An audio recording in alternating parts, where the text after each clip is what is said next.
Today is LeBron James's 37th birthday, and how is he spending his 37th birthday? Well, he is literally working on a trade. I don't care what anyone says, but if you don't believe LeBron James is the actual general manager of the Los Angeles Lakers, then you might be a little bit delusional, my friend. So before we get to the content and this insane trade, we're giving away $500 to a subscriber that turns on our notifications on this channel. In addition to that, once we get to 50K followers on Instagram, we're about 400 followers away. We're giving away an additional $500 on Instagram as well. You can find our merch on TheFlightMike.com. And now that we got all that out of the way, cue the intro.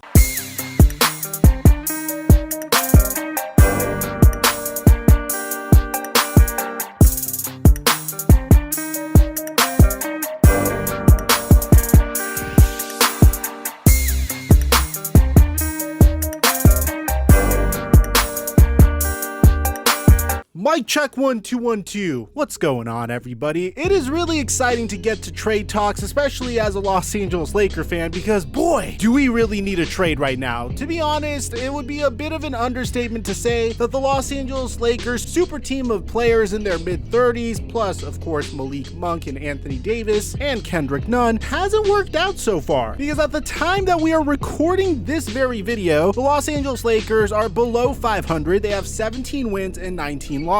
And you don't have to be a genius at this point to realize that, hey, it's time to make a trade or time to make a change. The problem with the Lakers, however, is the fact that they have absolutely no assets whatsoever. And the only player that I guess you could say has tremendous value that they could trade that doesn't really have as much value as he had in years past is Russell Westbrook. And Russell Westbrook already unfortunately has the stigma around him of being a ball dominant player who won't necessarily help you get to the point where you need to win a championship, and also has a huge contract. So it might be a little bit difficult to trade Russell Westbrook. And even if they were, the only other assets the Lakers currently have is Kendrick Nunn, who has yet to play for the Los Angeles Lakers this year, and Talen Horton-Tucker. Now, yesterday, unfortunately, we received some very unfortunate news in the sense that Ricky Rubio, one of the most underrated guards in the entire NBA, tore his ACL with the Cleveland Cavaliers. And here's the thing, man, I have tremendous respect for Ricky Rubio. I always appreciate the players that are able to come in and reinvent themselves in the NBA, and Ricky Rubio has been aging like a fine wine in the NBA. As a matter of fact, this past season with the Cleveland Cavaliers, he was having one of his better seasons, averaging 13 points per game, 6 assists per game, 4 rebounds per game, shooting 34% from 3, and with a player efficiency rating of 14.4. And well, fortunately for the Cleveland Cavaliers, this is a season where they're actually contenders. I don't know if they're championship contenders, but they have aspirations to make a deep run in the NBA playoffs. Whenever you have a young team like the Cleveland Cavaliers that features the likes of Jarrett Allen, Darius Garland, who's taking the next step, Evan Mobley, who is a home run of a draft pick for them thus far, and you have a good locker room, Kevin Love, Lauri Markkanen, Isaac Okoro, I could go on and on. You want to make the most out of that roster. So it seems like the Cleveland Cavaliers are really trying to make this playoff push, and they're going to try to find a replacement for Ricky Rubio. And apparently, according to Shams Charania, they view Rajon Rondo as a very good replacement for him. So according to Shams Charania, so far, the Cleveland Cavaliers are in serious talks on a deal to acquire Lakers guard Rajon Rondo, sources tell The Athletic and The Stadium. This is in wake of Ricky Rubio's season-ending ACL injury. Cleveland has need for backcourt help and is working on the potential move. Now, I don't know what LeBron James and I don't know what Rob Pelinka is trying to get in return for Rajon Rondo, because after all, it's, with all due respect to Rajon Rondo, he's Rajon Rondo. He hasn't really been the player that he was in years past. He's currently 35 years old, and he's barely making a dent in the Los Angeles Lakers rotation. I mean, he's played in 18 games so far this year. He's averaging 16 minutes per game, 3.1 points per game, 3.7 assists per game, 3 rebounds per game, contributing negative 0.2 wins with a 6.8 PER. Now, I don't know if this is a situation where LeBron is kind of looking at Rajon Rondo and saying, okay, man, we got to let this guy go free. He clearly isn't really doing much for us here. He deserves better than to just rot away on our bench. And I don't really know the contributions that Rajon Rondo could make on the Cleveland Cavaliers. I don't know if that's going to be a situation where he's just going to be a veteran presence in the locker room and help them with film study, or if he's actually going to play meaningful minutes. Well, as time progressed on, we were waiting to see what the trade compensation would be for the Los Angeles Lakers and what their primary motivation would be behind making this trade. So when I woke up this morning, the very first thing I saw on Twitter was Shams Charania once again saying that the Los Angeles Lakers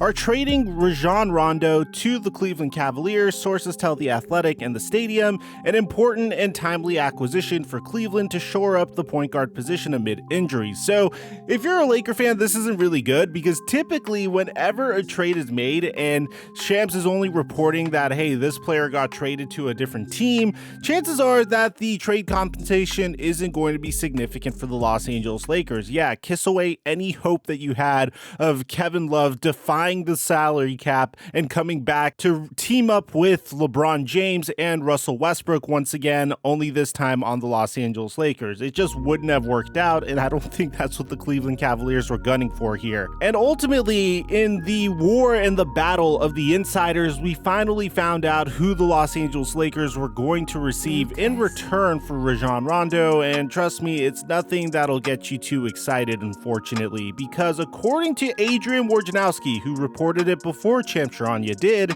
the Cleveland Cavaliers have agreed to trade Denzel Valentine to the Los Angeles Lakers to acquire Rajon Rondo. Now, this might sound exciting for Lakers fans, I guess, but unfortunately, the Lakers are expected to waive Denzel Valentine's partially guaranteed deal and create an open roster spot. Now, I don't know what you want to make out of this. Could this be that the Lakers might be trying to sign an additional player, or is this the Los Angeles Lakers potentially opening up room for a bigger trade in the future? Who really knows? But all we know for now is Adrian Wojnarowski continues on to say that Rajon Rondo is eager for the chance to play a bigger role with an ascending Cavaliers team in the absence of Ricky Rubio, sources say. He's been positive on the deal since it was presented to him as an option yesterday, which is pretty interesting. If you asked me coming into the season if the Cleveland Cavaliers were going to be an upgrade of a situation for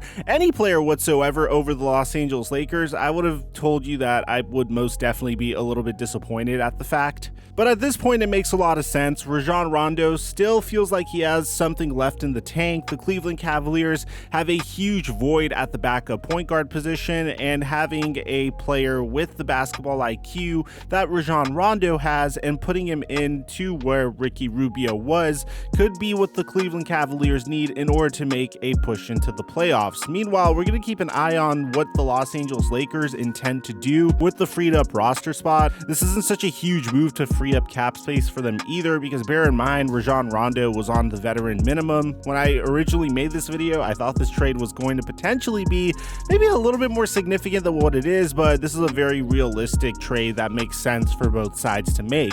Let me know in the comment section down below what you guys think about all this, man. Aside from that, I'm your boy Mike, and I'm dropping our mic until our next upload.